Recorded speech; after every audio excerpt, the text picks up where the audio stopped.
just had one of those moments with God.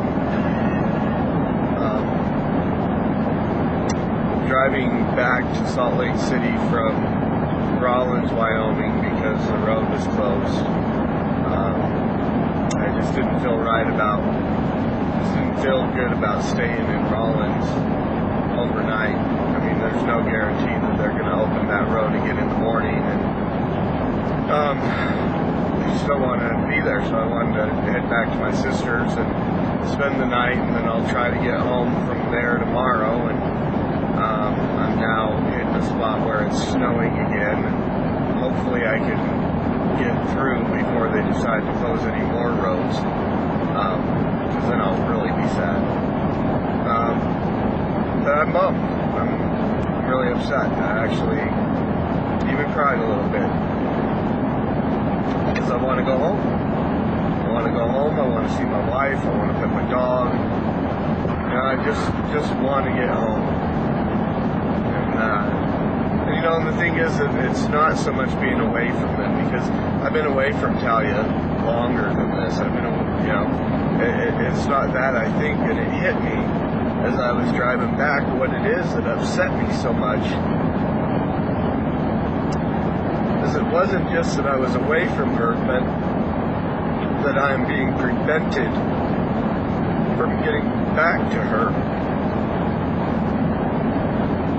Somebody put a sign up and said, "You can't go there." And as I was driving back this way and thinking about that, I just felt like God said, that's the heart that He has for His children, because when sin entered into this world, there was this roadblock that was thrown up that said, guess what? You can't get back to God now. You can't be with Him because the sin has separated you from Him, and that roadblock, and that broke God's heart, because we were being prevented from getting to Him. And so we needed somebody to come along with the authority to open up that roadblock. And again, it was only God who could do that. Through the person of Jesus Christ, He came and He threw open that roadblock.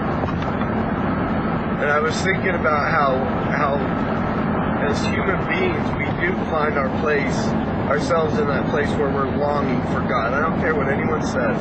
We do have that God-shaped hole. We seek after our Creator. We seek after God as humans. We are constantly looking for Him and trying to find God. And we're trying to get there, and there's that roadblock that had been put up. But I turned it around for a moment, and again, this was just God, what God did for me, how we seek after Him, and He loves us so much. I thought how much, I'd done everything I could to get back to Colorado. I guess I could have tried to go down through Craig and so on. There were some alternates that I could have taken to get there, and again, even in that, there's this God thing, I could have taken an alternate route to try to get home, but there was no guarantee that was going to get me there. Those roads could have been closed as well, could have just been worse. And there's only one way to get back to God. We know that. There's only one way. There is no alternate route. Any alternate route is going to take us somewhere else. But just think what Talia would have felt. I mean, I talked to her on the phone, and I told her how much I wanted to be there, and I know how much she wants me to be there. But just think how bad Talia would have felt if they opened up that road, but yet I just still sat there thinking I couldn't get through and didn't go. And that's the thing. That's where God is right now, because Jesus came and He threw open that roadblock. He opened that door so that we could get back to God. And there are so many people who are just sitting there not realizing that roadblock has been lifted, not knowing that they can go through, and they need to be told. They need to be told that that roadblock is open, that through the person of Jesus Christ that they can be reconciled to the Father and they can go home.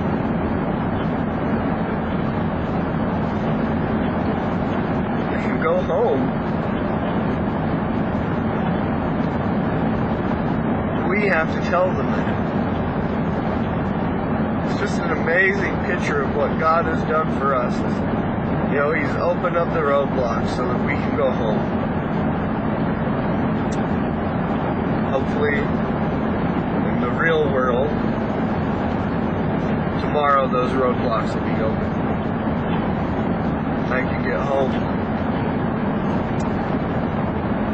But just knowing that in our spiritual world, that there are no roadblocks between us and God the Father, as long as we take the road that has been opened up by Jesus Christ.